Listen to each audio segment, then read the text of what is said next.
Selamat pagi Ibu, saya Aldi Gonzales, nomor BP 221011 Mama 110003. Saya akan mempresentasikan materi tentang distribusi. Yang pertama, pengertian distribusi. Distribusi adalah proses bagian hasil penjualan produk kepada faktor-faktor produk yang ikut menentukan pendapatan.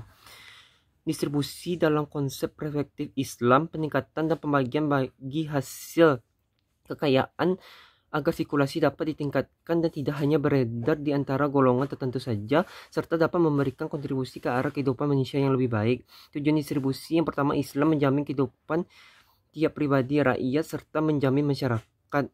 Yang kedua, Islam menjamin kemasyarakatan pribadi dan melayani urusan jamaah serta menjaga eksistensi negara. Yang ketiga, mendistribusikan harta orang kaya serta menguasai pemanfaatan hak milik umum maupun negara. Tujuan distribusi pendapatan dalam Islam.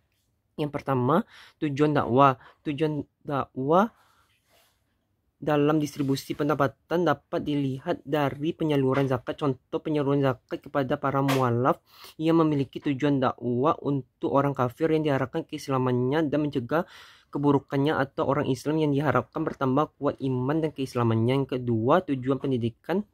Tujuan yang terkandung pada distribusi pendapatan dalam perspektif ekonomi Islam adalah pendidikan akhlak al-karimah seperti suka memberi, berderma, dan mengutamakan orang lain, serta mensucikan diri dari akhlak al-masmumah seperti pelit dan mementingkan diri sendiri. Ketiga, tujuan sosial ekonomi.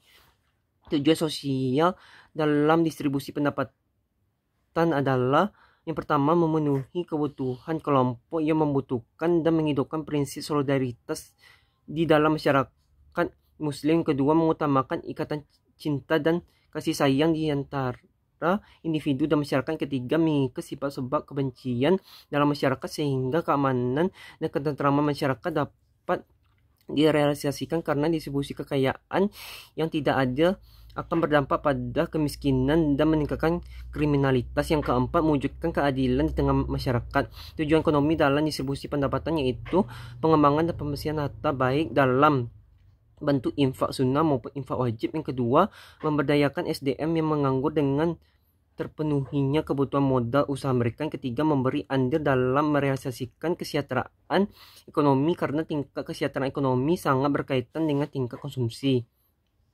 Nilai yang ada dalam distribusi. Yang pertama, akidah adalah mempunyai peran yang penting dalam kehidupan manusia. Ia mempunyai dampak yang kuat dalam cara berpikir seseorang. Akidah begitu kuat pengaruh sehingga dapat mengendalikan manusia agar mau mengikuti ajaran yang diembannya. Yang kedua, moral. Di sini moralitas menunjukkan kepada perilaku manusia itu sendiri. Hukum yang berlaku pada moralitas berbeda dengan hukum formal. Pada hukum formal memberi sanksi jika melanggar, tetapi hukum moral tidak, tetapi menembus ke dalam sehingga melihat hal yang bersifat niat saja. Contoh dalam kasus orang yang bersedekah, hukum moral memandang niat dari sedekah ini. Yang ketiga, hukum syariah. Dengan adanya hukum syariah, agar dalam menjalankan kegiatan ekonomi ada batasannya, yaitu sesuai dengan jalan Al-Quran dan Sunnah. Yang keempat, keadilan. Nilai yang paling asasi dalam ajaran Islam. Menegakkan keadilan dan memberantasan kezaliman adalah tujuan utama dari risalah para rasulnya. Secara garis besar, keadilan dapat didefinisikan sebagai suatu keadaan di mana terdapat kesamaan perlakuan di mata hukum, kesamaan hak kompensasi, hak hidup secara layak, hak menikmati pembangunan. Terima kasih.